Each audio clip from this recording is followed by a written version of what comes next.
just going to take a minute or two to settle in together before we get started.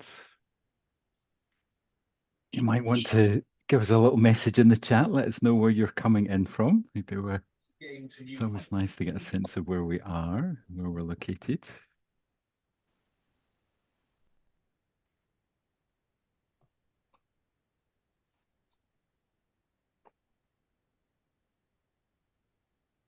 Thank you, Andrew. First in the chat. That's great. Somebody's got to do it, haven't they? Great. In from Chester. Hi, Sally in from Shropshire. Jane in East London. In the sunshine. Thank you for the weather report, Jane. Thank you. You've been here before. Great. Oh, it's lovely to see all those locations coming in.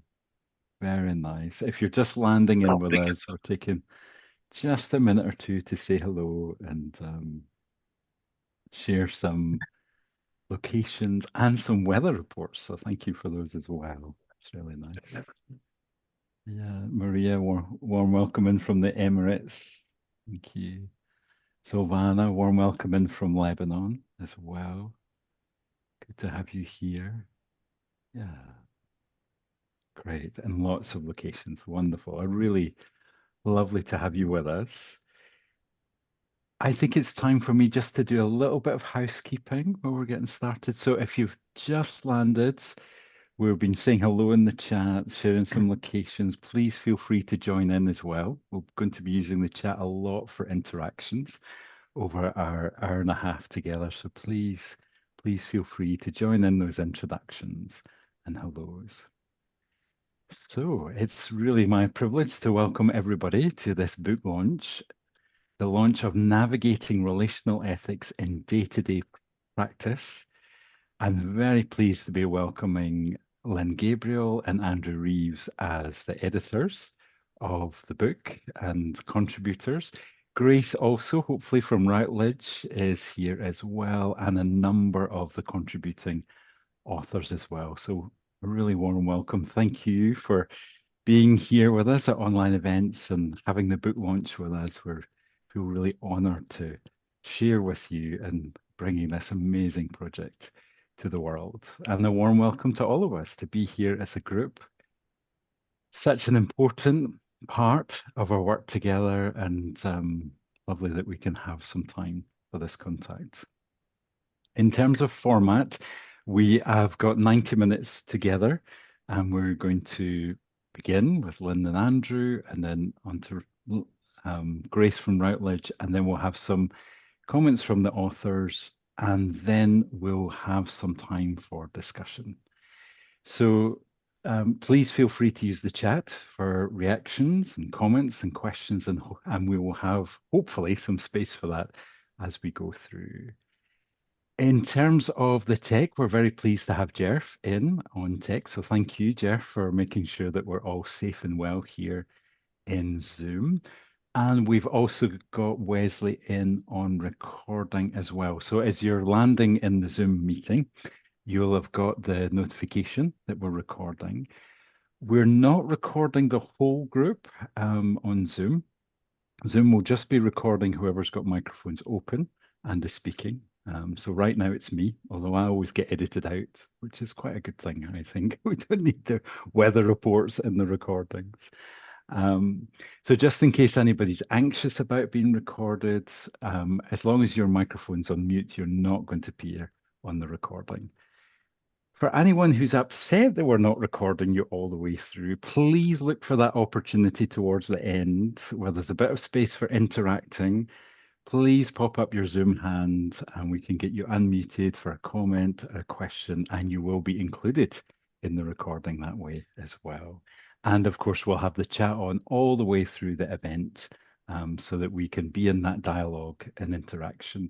And I'll be watching for questions as well. So in that period at the end, I can be the voice of the chat too, so that we can hopefully hear as many voices as possible. So I think that's enough housekeeping from me. So it's my joy and privilege to hand over to Lynne Gabriel for hellos and introductions and to get the book launch started. Thank you, Lynne. Thank you. Thanks very much, John. I love your calm presence. You're calming me down because I was feeling really quite anxious, but thank you for that. Okay, and I've got just a couple of slides to share, so I'll just do that now. And John, please say if it's not coming through. I think it should Starting be. to come through, Lynn. Yes. Okay. It's No, almost I need to there. go back to. Yeah. Hopefully There it's. we are. Thank you, Lynn. Okay, lovely, thank you.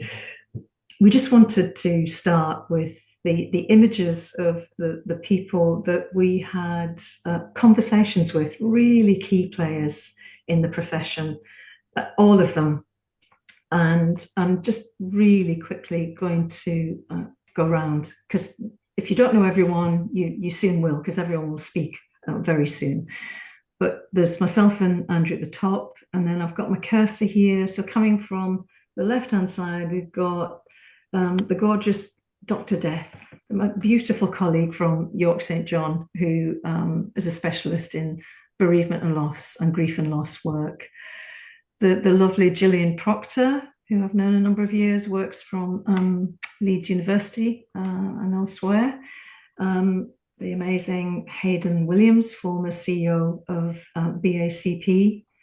The phenomenal Dwight Turner, Dr. Dwight Turner, who's a prolific author in our profession. And I've been doing some amazing work along with Myra Khan around challenging colonialism and seeking anti-oppressive ways of practice. Linda Finley, there at the bottom of my screen, who's a great person from the professions, psychotherapist, and published a number of texts on working in the profession, and fairly recently a book that looked at ethics in practice. The wonderful Alistair Ross, who's alongside to the right of Linda, who's a great colleague and has written, again, a number of books on psychotherapy with a particular bent towards psychoanalytical psychotherapy. Then coming round, there's the fantastic Peter Blundell, who with Kaz Binstead set up Therapists Connect. So that's a big network in the UK of practicing therapists and others interested. Then we've got the lovely Rich Knight, who I've known a long time, with a dog that was a big part in his life, Yon, a helping dog. So Yon's kind of with us too in spirit.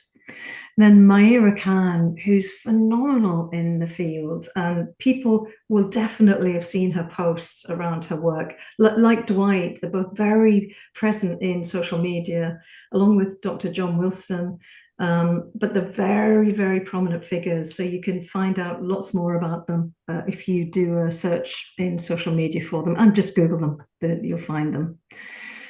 So I think that's all of the people for now. Just very briefly say that the purpose of us being here today, I'm just moving my images of colleagues over. Sorry if I'm moving you around the screen.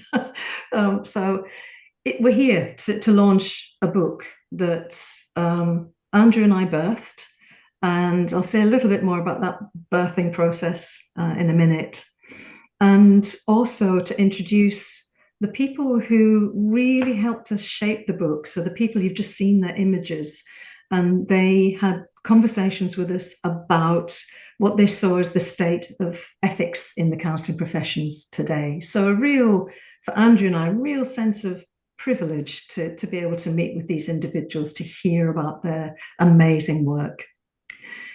So we'll have each of them say, just for 2-3 minutes, very briefly, what it is that they see that's this kind of standout issues in relation to ethics now. We'll have Grace McDonald, who's the commissioning editor from Routledge. So she has the mental health list, so commissions for counselling and psychotherapy across the globe. And we will definitely have time for dialogue with colleagues. That's part of this. And just to trail just a little bit, because I know Andrew and I had conversations with Sandra and John from online events, and there will be a follow-through event. So this is not the end of the line. There will be other events coming down the line. So really good news. making a saving on the book, 20% discount, so that discount will flash up again, and the discount will be live until the 10th of December. And I think online events colleagues have already in the chat put the link to the page where you can get that discount. Use the discount code and get your 20% off, which is great. So, final slide. It's not death by PowerPoint, you'll be pleased to know. When we had research conversations with those amazing colleagues that you saw on the first slide, out of those conversations, there were some key themes that were coming up. And all I'm going to do is just give you the kind of headlines. That's all. I'm not going to talk about them because that's likely to be further events. And each of those contributors will have their own comments that they want to make. But key thing for the majority of people was training. So training in how to bring ethics alive, how to make meaning of ethics. So it's not just a tick box on the shelf or a file that you pull off the shelf. The fact that we live, number two, the fact that we live in really complex societal and cultural conditions. And as I mentioned, Dwight, Myra, and there are others working really hard to challenge some of the oppressive behaviors that we can see within the profession and within the wider communities and cultures. Definitely recognizing that we have responsibility as individuals, as groups, as organizations, and as professions. And that would include professional bodies, so people like BACP, UKCP, and others. I've already mentioned this, and I'm using EDI as a shorthand, but equality, diversity, inclusivity, and often a bit like the ethical framework, it's on the shelf and it's a tick box exercise. All of the speakers, all of the conversationalists saw that it's so important that we unpick our theories and our practices to look at how inclusive they are of people who are different, other people who are different from us, from individuals. And then employment, really important that we tackle employment for counsellors and psychotherapists, AI, artificial intelligence, and all that might mean for the profession. And another big one, politics and beyond, in the profession and beyond. So that's the kind of key things that were coming out of those conversations. And each of those individuals will say a bit. But just to say that when this idea came to mind, I thought, well, who would be the co-author? The co-author for this book, the kind of key co-author. And the first person that came to mind was Andrew Reeves. I couldn't think of anyone else that I'd want to work with. I've had fun with him before. I've been challenged by him. I've seen him in action at work. I've seen his writing, and I just thought, I want to work with Andrew. So I approached Andrew. We pitched, and we pitched to Routledge successfully for a whole series called Ethics in Action. And Andrew and Grace hopefully we'll say a little bit more about the series and some of the amazing authors that we already have commissioned for the first tranche of Ethics in Action series. And just to flag up that there will be a second tranche as well, so there will be others to come down the line. So I'm going to go very quiet now, and I'm going to pass over to, I'm not going to embarrass you, I'm sure, Andrew, but to say my beloved colleague, Andrew Reeves. I'll stop sharing, Andrew. Thanks for that, Lynne. And thanks everyone for coming. Yeah, it's great to be in this position, and it's, you know, so I was minding my own business one day, sitting at the computer working away, and an email popped in from somebody called Lynne Gabriel, who I've kind of come across vaguely in various ways. And Lynne said, "Hi, Andrew, I've got this great idea. Would you be interested in working on a book on relational ethics and maybe a series?" And I thought, well, you know, I'm gonna have to think about this, frankly. So I thought I'll give myself a bit of time to mull on whether I wanted to do it. So about 10 seconds later, I replied to Lynne and said I'd be utterly delighted. of course, I've known Lynne for many, many years. I first met Lynne when I was editor of Counselling and Psychotherapy Research Journal, and Lynne was chair then of BACP. And I remember going along to occasional what were then called strategic development meetings, which are long gone from BACP's kind of meeting portfolio, but they were kind of big meetings to think about strategy and development, and Lynne would chair these, and I was always struck by Lynne's capacity to hold so many ideas and to chair and to steer so beautifully. So it was a great opportunity to do this. And I think what I mean, I've been interested in ethics in various forms for a long time. Mostly, I think through the work that I've done around kind of risk and suicide risk and self-injury and how we can navigate that, I think, positively and for the benefit of our clients and more confidently. But then more broadly, I think, and I think what I liked about this series was, for me as a practitioner, and I think when I think of my training experiences in training people, and when I think of my supervising experiences, for those of you members of BACP, but the other professional associations too have ethical guidelines and frameworks and codes, and many of these are great documents. They're really thoughtful, careful documents, but if I was going to critique them, I think a little bit, I would think that they kind of, for me, have been sort of top level. They've kind of sat over there, and I think a lot of people turn to these documents when they encounter an ethical issue in their practice. So that's when we read the things like the ethical framework. We encounter something and we turn to the ethical framework, and of course we don't find the answer in the ethical framework, because if I've got a client called John, I don't. I'm making that up. But if I've got a client called John, John Wilson, who runs a very successful online media business, and I encounter an ethical issue, maybe a conflict of interest, he's going to host a book launch for me, and he shouldn't really be doing that if he's my client. I turn to the ethical framework because I'm a member of BACP, and I'm looking for ethical framework, whether it tells me whether I should work with John on this or not. And of course, it doesn't tell me that, because that's not what the ethical framework is designed to do. It does what it says on the tin. It's a framework. It's to help us think. And so what I hear is a lot of members get very frustrated and very disappointed because it's hard to bridge this document back into practice and to kind of navigate that. And so we need these documents. I'm a huge fan of the documents, and as you know, certainly for BACPs, it's in the process of being revised. But actually, ethics is in everything we do. Ethics is about all of us and what we do in the room and what we do around the room and what we do online and what we do on social media and what we do when we're talking to people who say, what do you do for a living? And what we do in supervision and what we do in training. And for me, what I think we've tried to capture in this book is, I mean, we haven't invented the term relational ethics. I mean, other people got there before us, but try and capture relational ethics and apply it into our working context. And what we're hoping to do is to support practitioners to be able to have more confidence in navigating ethical issues.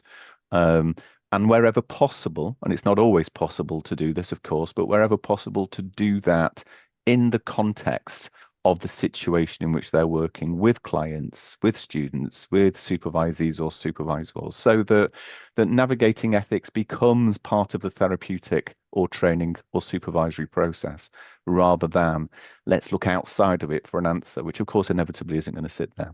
So that's what we're trying to do. And as Lynne said, for me, this isn't just the launch of this book, as lovely as it is. It's the launch of a series, and as Lynne said, there's a number of books in the series, and there are a few already in production. And I think the next one that we're likely to see, a shout out to Kaz Binstead and Nicholas Sarantakis, who've got a book coming out in November on navigating relational ethics in private practice, which is a massive issue. Massive issue. How do we do that in private practice? We've got John and Julia McLeod, who've written a book which is completed now on ethics in research, how we navigate ethics in research as researchers. We have a book on training that's being written. We have a book that's currently being written by Nicola Blunden and Mary Thurston, who I think are both here today, on co-producing ethics, which will be coming out over the next few months. And then we have a number lined up. We have a proposal being considered around education ethics. And what we're trying to do is take this, if you like, introductory text to set a context and then to drill down into different settings and practices and ways of working and things that we do. So I think hopefully you're going to see much more of this, which is probably enough from me. Other than to say, and to echo what Linda said, Routledge have been absolutely stunning, I have to say, in supporting this book, in supporting Lynne and I directly in writing this book, supporting the other authors. But their enthusiasm for this series is really quite amazing. And those of you who have published yourselves will know that it's not always easy to convince publishers of a good idea. So much so that Lynne and I asked for a meeting with Grace again the other day about our next, because we're just running with these ideas. And it's like, well, I'm sure at some point somebody's going to say, enough now, Lynne and Andrew, go away. And Grace's response was, no, it's fabulous. Just keep the ideas coming. So, I mean, we are so lucky to be working with somebody who is so facilitative. And also lucky to have Grace here. So I don't need to speak for Grace. Grace is perfectly capable of speaking herself. So what I'm going to do now is hand over to Grace to say a few words, and Grace will introduce herself. And then once Grace is finished, then I'll pick up. And then what we're going to do, as Lynne says, is go around our chapter 2 contributors and just ask a simple question, just for a couple of minutes. Just tell us what you think are the key ethical challenges that we are facing at the moment, and let's then just open it up for discussion. So again, thank you from me for coming, and Grace, I know Grace is here. Over to you. Yes, I am here. Well, first I want to start with just a big congratulations, both of you, Andrew and Lynne. This is very exciting to see the first of, hopefully, like you were saying, running off the series, hopefully the first of many really great books in this series. I remember when you first came to me with the idea, we weren't even sure if we would agree to a series. It was like perhaps maybe an edited volume. And I think it quickly became clear that there was just way too much out there to really narrow it down to one edited volume. And every topic, like you mentioned, all of the different topics that we already have kind of working on, everyone really deserves its own place. And I think that's something that's a theme within the book. And as I imagine a theme that some of the chapter 2 contributors will start talking about some later, but there's very much the theme of like ethics needing to keep up with the changing world around us. And I think that one stagnant book doesn't really properly kind of help us keep up with everything that's changing, kind of, and making sure that we're kind of completely, ethnically, culturally, socially, politically aware of what's going on around us. And then obviously, like particularly within the counseling and psychotherapy professions. So I think that having so many, having multiple books, having books that can kind of continue to come out down the line, or there's just more opportunities for revisions and updating and adding new topics that we haven't even previously discussed yet. I think that really reflects the fact that the world around us is very not stagnant.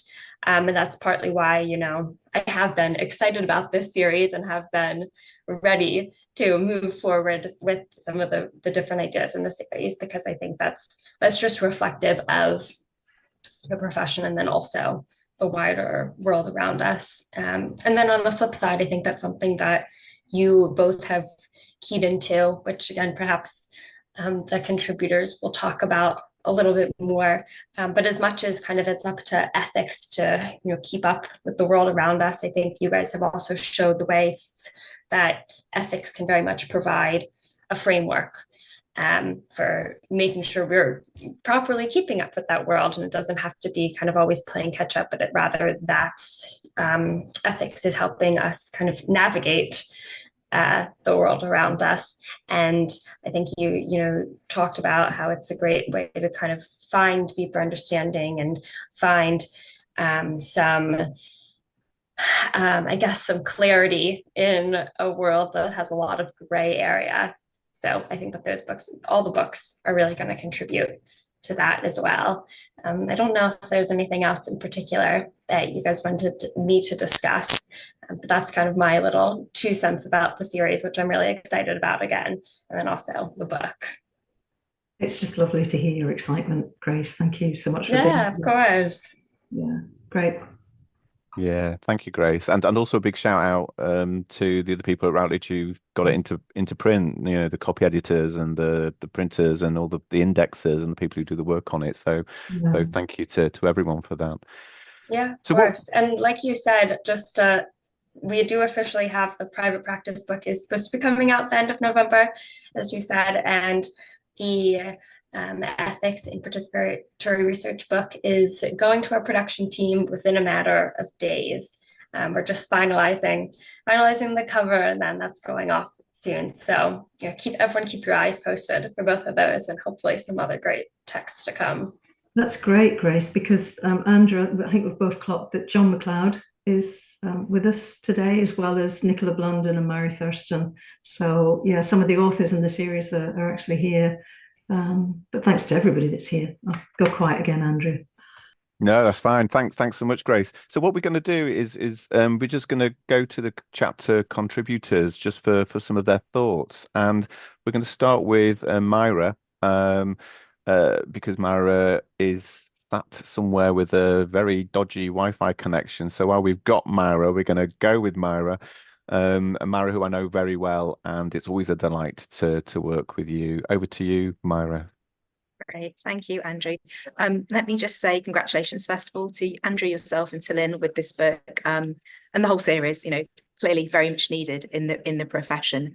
I suppose kind of what I'm really sitting with when we're thinking about relational ethics is actually that ethics happens relationally. In a nutshell, there's something for me here thinking about the themes around contexts. That it doesn't only happen relationally between people, but it happens relationally between contexts.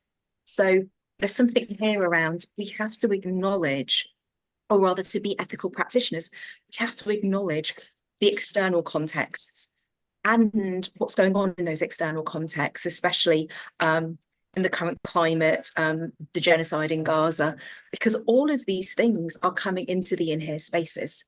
And so for me, it's about understanding how do we sit with and hold spaces for clients when the out there is not only being brought into the in-here, it's impacting the in-here. So, excuse me.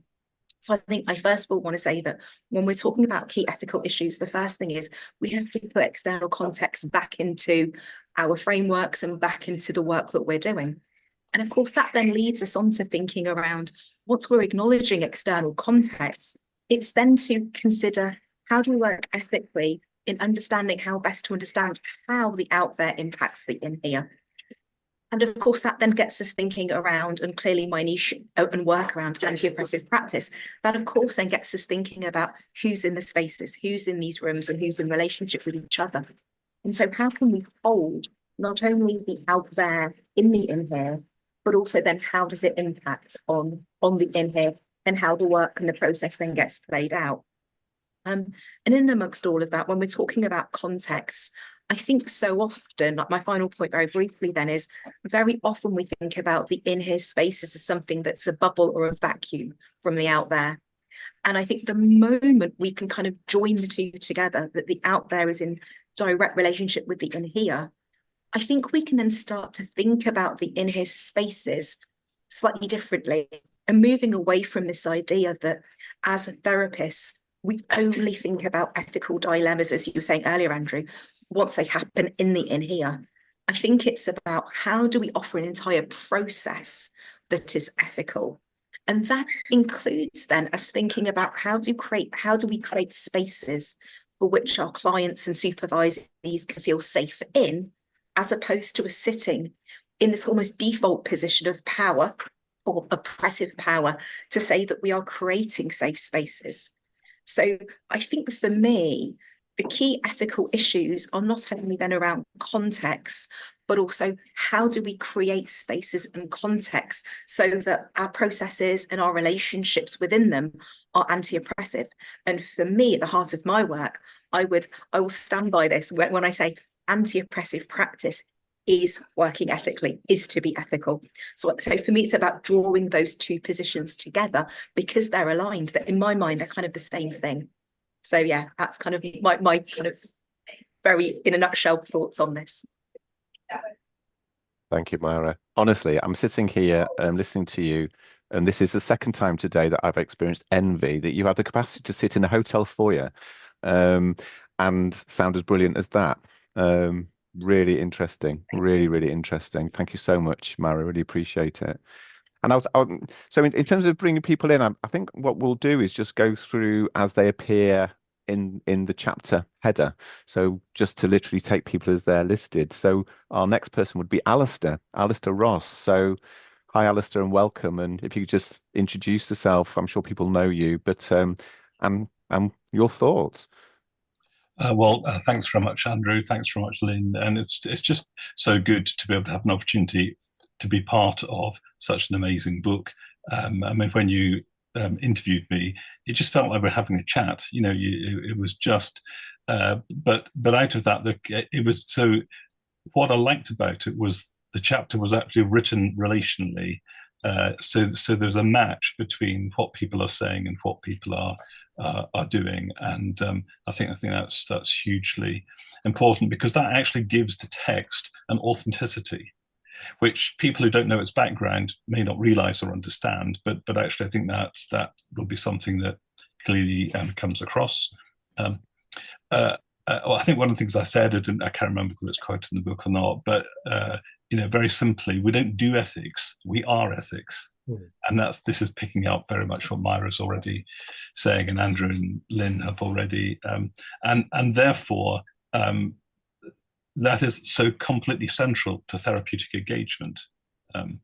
And one of the challenges is to get it from ethics as a forbidding intellectual something up here, actually into here, into your heart, into your gut, into your spirit, into your soul, so that it's something that I would like to see in all therapists, like a stick of rock. If you cut it through, the words are in there.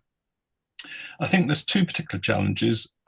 One is I come from a psychodynamic tradition, and I think one of the real challenges for that particular tradition is the unconscious, because is the unconscious ethical or unethical? And that's a very complex debate. But there's something about if you're working dynamically as a psychodynamic therapist, that means the unconscious is in the room. So all the things Myra's talking about, all our ambiguities, our complexities, and so on. And what happens very often is that when we feel challenged by something that we're not always fully aware of or fully conscious of, is the danger is to retreat behind certainties. And very often that can be, and this is true for all therapeutic disciplines, is we just retreat into our tribes, and we retreat into this is how you do it. And I think one of the real challenges in a practical sense is to get therapists and their clients, to get therapists to remain what I call ethically agile. So that there's a lightness of touch and a movement and a rhythm that enables to meet both the conscious and the unconscious needs of the client. So I think that's something I think I'd like to know more about. It's something I try and do, but I usually blunder in with my size 11s and get things wrong, and then suddenly the client realizes, one, all that power they gave you actually was wasted, and two, that you're very human. And but there's an ethical imperative, if something goes wrong, for instance, not to blame the client or not to blame the technique, just to say, I think I made a mistake. And what we're going to do about that. So I think that that's being ethically alive, ethically agile. And then the last thing that I want to say is that I have another tradition, not just my therapeutic tradition, in that I'm what's called a practical theologian. So within the Christian tradition, theology is very important. And practical theologians are those people who are interested in taking theological texts and whatever, but what does this mean in practice? You can have the world's best theology, but if you can't live it out, then something's really missing.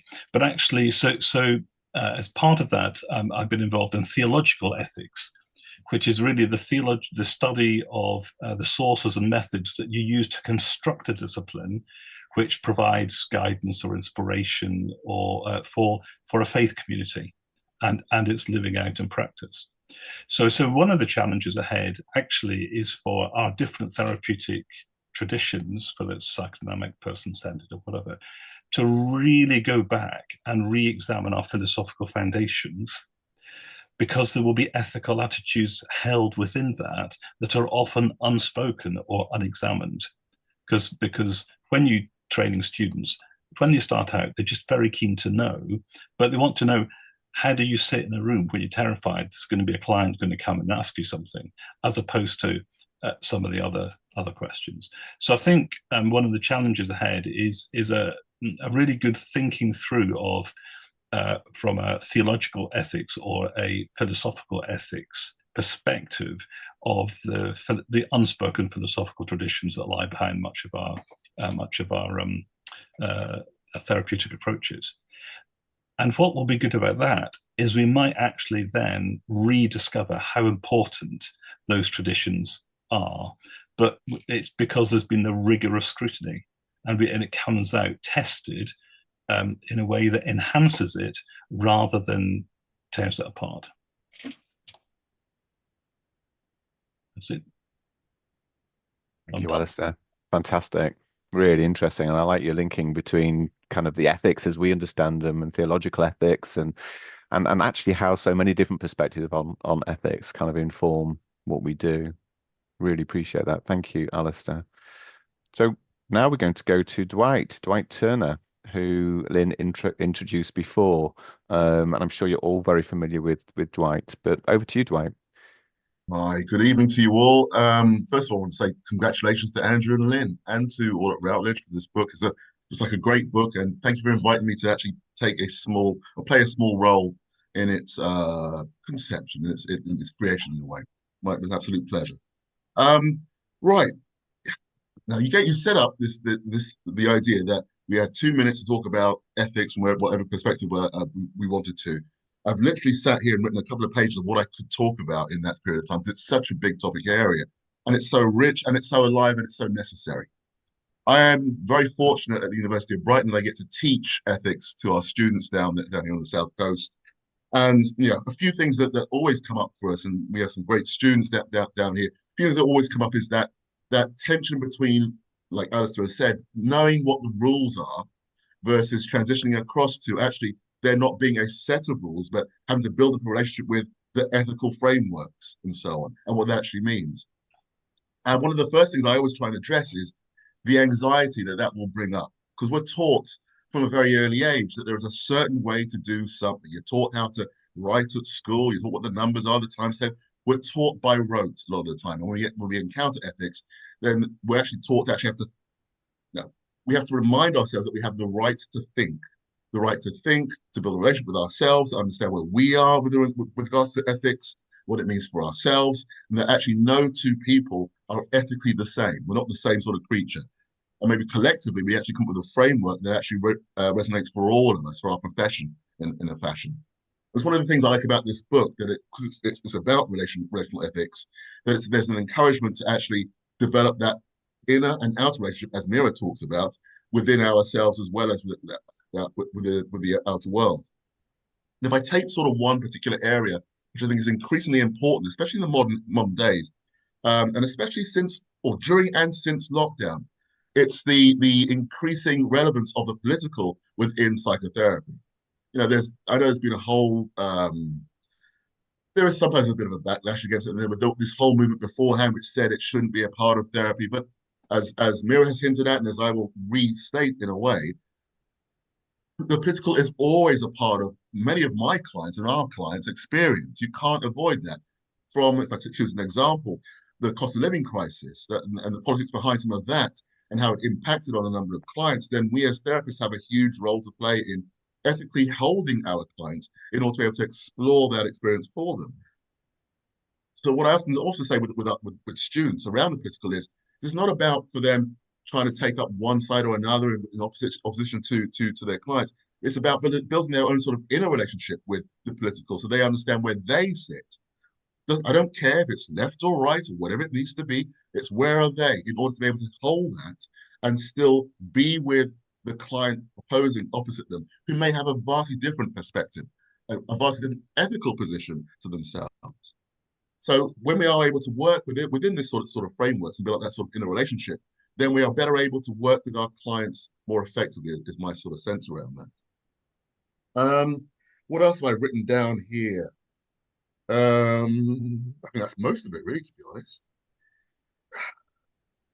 I think that's all I'm going to say around it at this time. So I know you've only a couple of minutes, so that's more than enough for me today. But congratulations once again, I think, really. Thank you. Brilliant.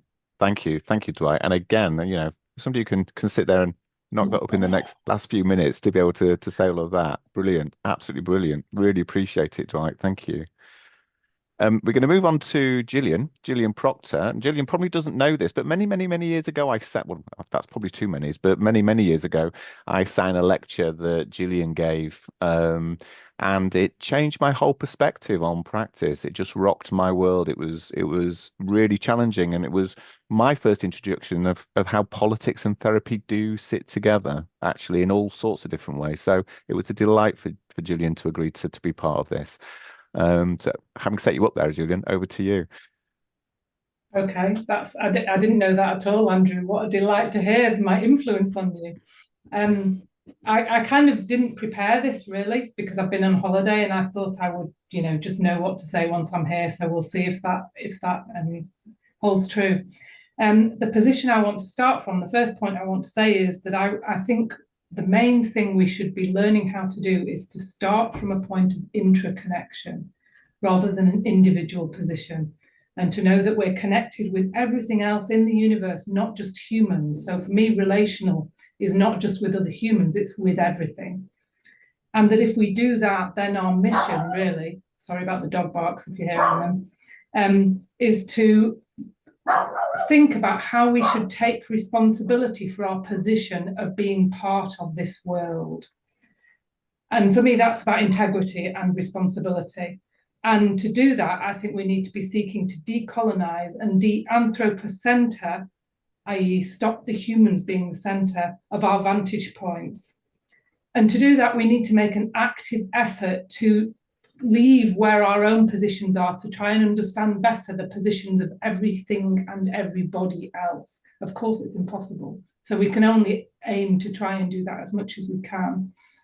And as Myra said, to be ethical is to be anti-oppressive. It's like, how can we be part of a world where everybody and everything flourishes?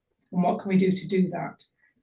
We've got a lot of work to do to decolonize our profession. It's an ongoing issue that we've got to be working much harder on in training, in everything really. And the final point I want to make is about what we can do individually, because we're all much better at that, thinking individually, than we are thinking in this interconnected way. And that the crucial bit for me in that is to look at our own defenses. As Alistair was saying, how are we going to get past that point of fear, of shame, of despair, of overwhelm, to be able to move to connect with other people and be ethical in a reflexive and flexible way? End of. It's another one who didn't prepare and then absolutely rocks it. So much so, even your dog was shouting in agreement with you halfway through. Really, really interesting, and that's prompted all sorts of thoughts. But I won't talk too much now. Thank you, Gillian, for that. Now we're going to move to Hayden Williams, who I know very well. And again, it was so lovely to work with Hayden in this context, which is different to how we worked before. So great to see you back on the screen, Hayden. Over to you. Thank you, Andrew, and thank you, Lynn. Huge congratulations to you both for what actually it's such a it's part of a stage. It's one of the stages towards our aspirational ownership of ethics within the profession. I was just thinking that, Lynn, you and I first met each other when you were chairing the ethics committee at BACP back in the very early 2000s, just after the first major shift from BACP's Code of Ethics to its first iteration of the ethical framework, which was an enormous shift to start this process of encouraging all of us to be more mature in how we think about ethics in a proactive way that supports the progression of our engagement with ourselves and with our clients whom we're privileged to be with, rather than using it simply as some kind of, or something's gone wrong, there's been a complaint, let's look at the code. And it's an immense shift. And a few years later, I then found myself working with Tim Bond in the second iteration to have a lead role in the second iteration of the ethical framework. And it very mindful that we are in a progression of thinking, a change towards different ways of being. And the work that you're doing is taking us iteratively into that next phase. And I'm immensely grateful to you for doing it. Because all the roles that I've had, whether it's working as a private practitioner, working within the NHS, running occupational health departments within large politically driven organizations like Birmingham City Council, whether it's being head of conduct for BACP, whether it's ultimately being the CEO for BACP for almost 10 years. In all of those roles, I have seen the myriad challenges that are brought to each of us through all of the issues that you have identified in chapter 2, which I find quite extraordinary, that I can place myself in each of those and think about myriad examples where those very issues are at the forefront. I could talk about each of them, but I want to just think a little bit about artificial intelligence, which was one of the things that was taxing me as I was beginning to come towards the end of my role as CEO. How do digital technologies, how is the corpus of data which informs the artificial intelligence? Who informs that? Who puts those data into that? How does that resource become something which is of itself ethical? I don't think I've got the immediate answer, but for me, it's how we as therapists become technicians in our portfolio of skills that support a client in the use of those artificial intelligence, that we can become the bridge that ensures that connection, so that artificial intelligence doesn't take us to some profoundly unethical place driven by economic realities and the need to make money or the need to save money or whatever. It's a massive area, and one that I suppose in many ways I'm quite relieved I'm at this stage of my career. But if I wasn't, I think I'd be immensely energized by the huge challenge that it presents and the immense opportunities. I could talk. Fabulous. That's fabulous, Hayden. Thank you. And AI is such a big issue. Well, what I was going to say, I mean, I could frankly sit and listen to Hayden read a phone book and be fascinated, but he always does much more than that. Really powerful stuff, Hayden. Really appreciate it. Thank you. And so now we're going to go across to John Wilson. John, probably one of our, if not the foremost researchers and practitioners and writers around bereavement that we have. We're very lucky to be practicing in the world where John is contributing to our understanding around areas that sometimes are so difficult to talk about. Welcome, John. Over to you. You're just on mute, John. Yeah, you're on mute, John.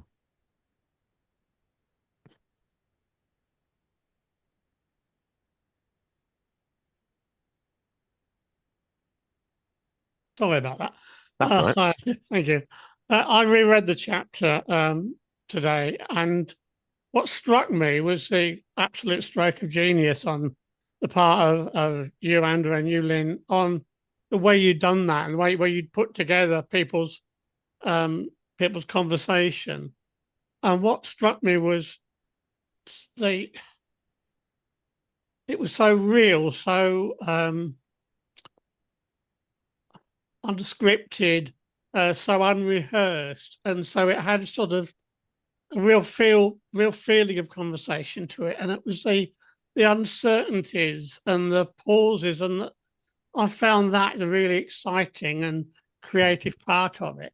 And I read it and I reread it and I reread some of the quotes, and I thought, if I was reading this for the first time, what would really appeal to me was just to let it wash over me and just get all that flavour of all those people, and realise I'm going to use the word humanness. I don't mean humanity. I don't know if there is such a word as humanness, but people's humanness came through.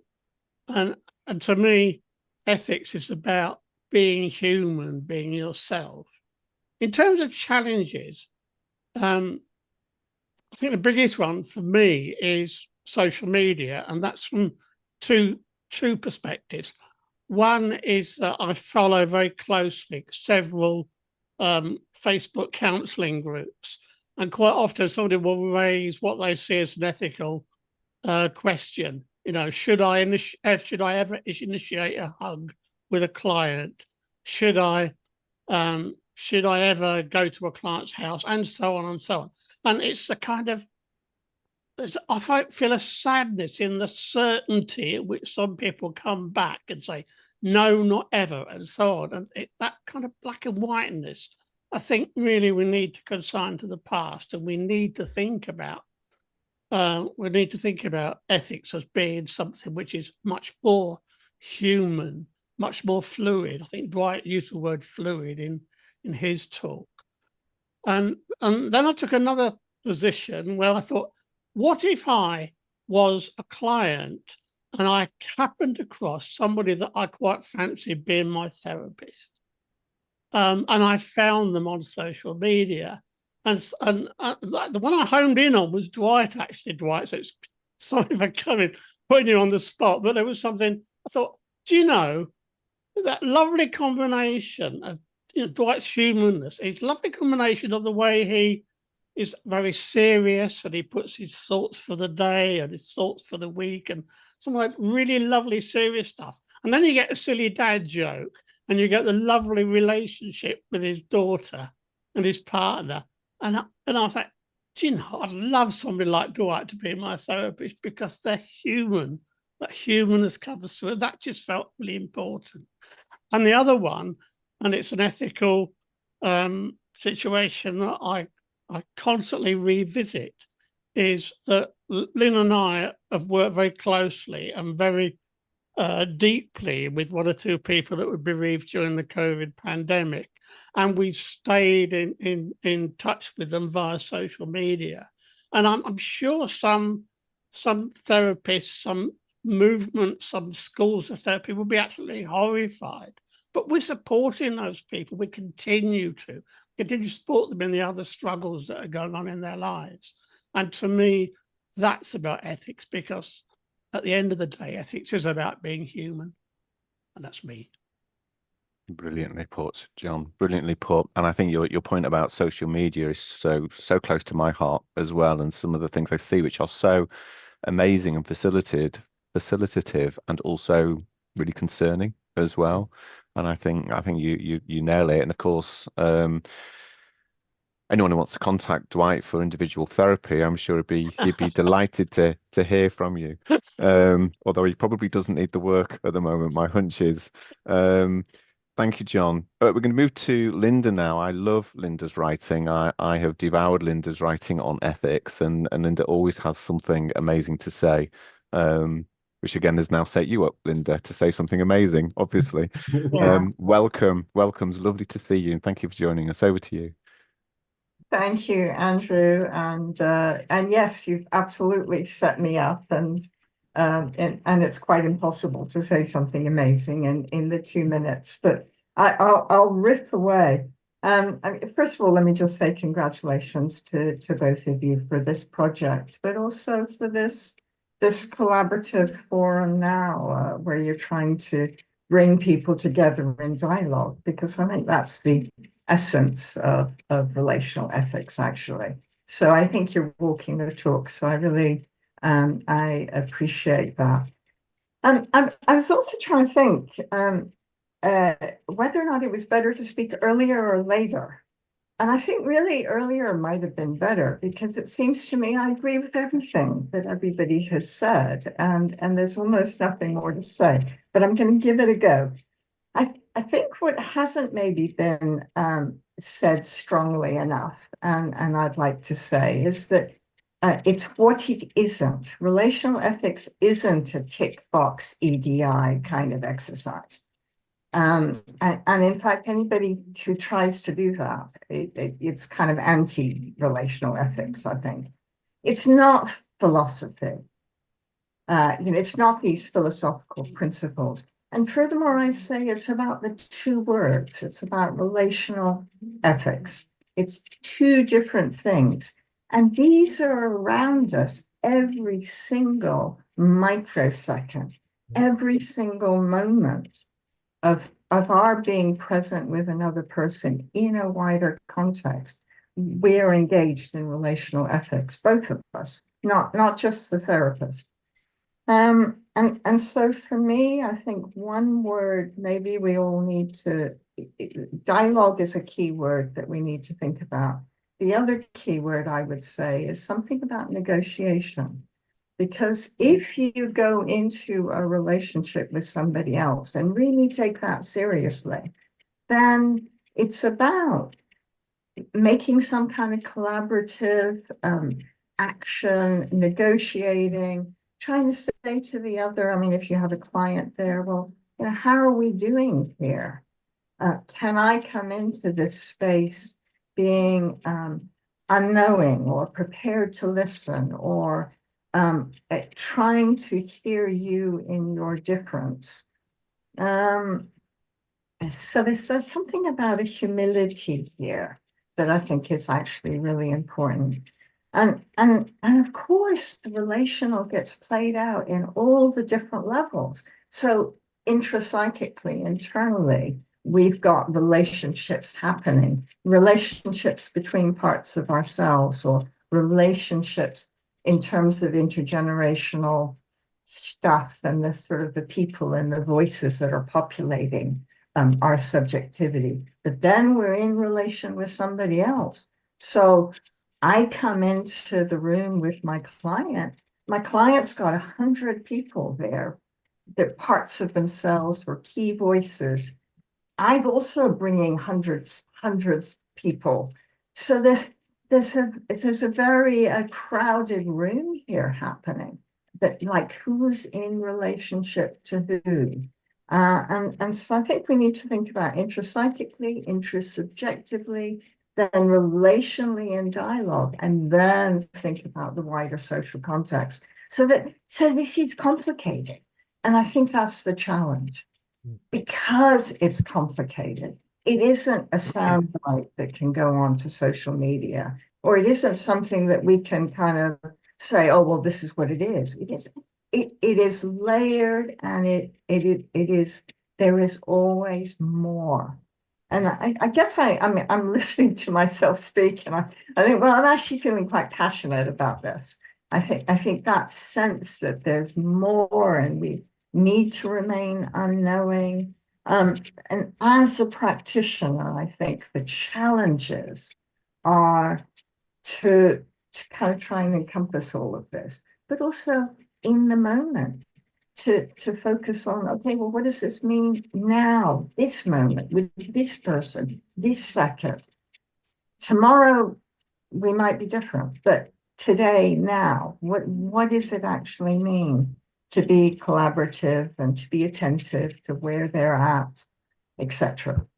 I think I've kind of gone on a bit. So let me congratulate you all again, and thank you for including me. Thank you so much, Linda. You didn't go on at all, and you absolutely hit my amazing threshold. Really, really interesting stuff. Really appreciate it. Thank you. And I'm going to go to Peter Blundell. I first met Peter a few years ago, and he was doing some pretty groundbreaking work on boundaries and ethics then, and has since gone on to, we're talking about connectedness. Peter and I think Kaz have done an amazing job with Therapies Connect in kind of bringing people together and creating community. So, I mean, Peter is another one who walks the walk as well as talks the talk. So over to you, Peter. Thank you, Andrew. I feel so nervous going after all of these amazing speakers. I'm thinking, what can I add to what's already been said? Even Linda's already said everything's already been said, so I'm even repeating her words by saying that. First of all, congratulations on the book, Andrew and Lynne. It is amazing. I think one of the things that I really like about it is how relatable it is. And how it takes some of these kind of complex concepts and really makes them relatable to day-to-day practice. And I think that's something that practitioners are going to find really, really useful. And thank you for inviting me to be part of chapter 2, which I really appreciate.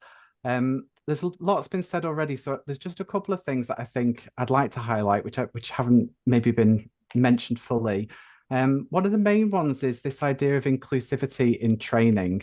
I think if we're going to talk about relational ethics, we need to start with when people are coming into the profession and who is coming into the profession in the first place.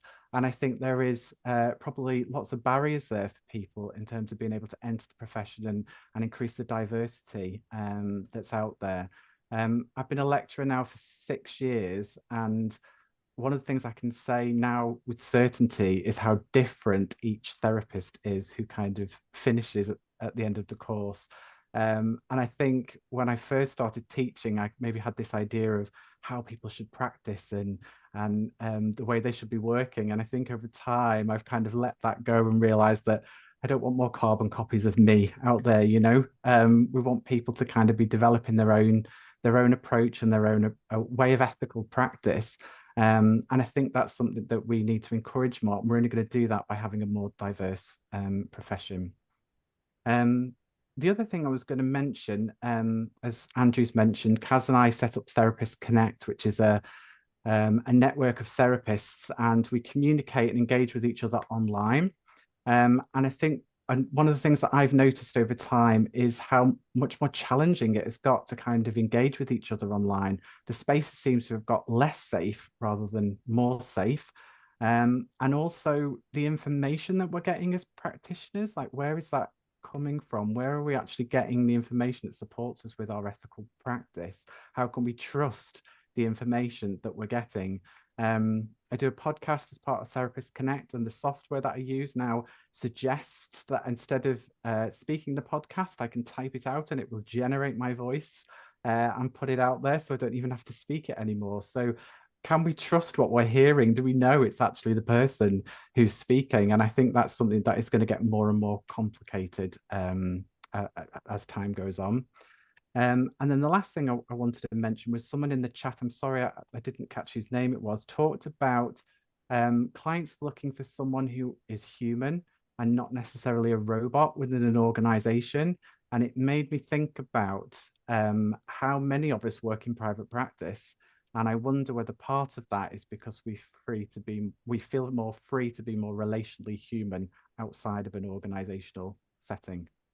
Yeah, I'll leave it there. Brilliant. Thank you, Peter. Fascinating, and some really interesting points again. And I'm going away with one question and wondering whether actually this is Peter and not an avatar. In the Aber Voyage tradition that we now have Peter Blundell avatar that has just presented an amazing talk. It's really me, or is it? Thanks, Peter. And last but absolutely not least is the wonderful Rich. I have the pleasure of coming across Rich in the Pluralistic Network, and I think that's where we first met Rich, and then at conferences along the way. And it's just always a pleasure to work with you. So delighted that you're part of this too. Over to you, Rich. Thank you very much, everybody, and congratulations on the book. And thanks so much for being invited to be part of this chapter too. For me, like everybody has said most recently, I'd love to be eloquent enough to be able to follow on what everybody else has said. The reality is I'm not going to be. I'm going to fumble my words. I'm going to get things wrong. And the reality is that's because I'm disabled. I'm physically disabled and cognitively disabled, and you'll see that I practice from this hospital bed, and I am as real here as I am with you, as I am with my clients. They know about my disabilities, and that's how I come across, because I like to be known as being human, and I like to also be known as being fallible and genuine. Thinking about challenges for the profession, ethics is in everything that we do. It is part of us, it is part of our profession and who we are as practitioners. My concern with that, and particularly with my work with my own clients, is that the ethical frameworks and the things that we work to may be driving a sense that practitioners need to be perfect, or they may need to be omnipotent and unable to make errors. And the realities behind that is that for clients, they see people that are perfect and omnipotent and monoliths and experiencing scripted responses that are non-accessible and sat behind their Parker pens and not able to relate to the suffering in which they feel themselves. So for me, the concern is about how we relate relationally with our clients, how we are in a room with them, how we work co-productively, how we work pluralistically, mutually agreed, and how we hold our hands up in the air and say, do you know, I think I might have just fudged that. Where did that come across with you? So for me, I kind of sit on a place of wanting to come back to our roots of compassion, to go back to co-production, what's mutually agreed, to remember that we're human and fallible, and that's okay. That makes things okay. It lets our clients know that their world is also okay, and that we don't need to be perfect therapists. We are totally fine however we are. Thank you very much. Blimey, Richard, what a note to end on. Fantastic. Really, really powerful, really powerful. Thank you. And thank you to everybody who's just spoken. I'm going to hand over to Lynne and John, as in online events, John, to get us going. And we've got just over 20 minutes, I think, to just open it up and either respond to what you've heard or throw things in that hasn't been talked about.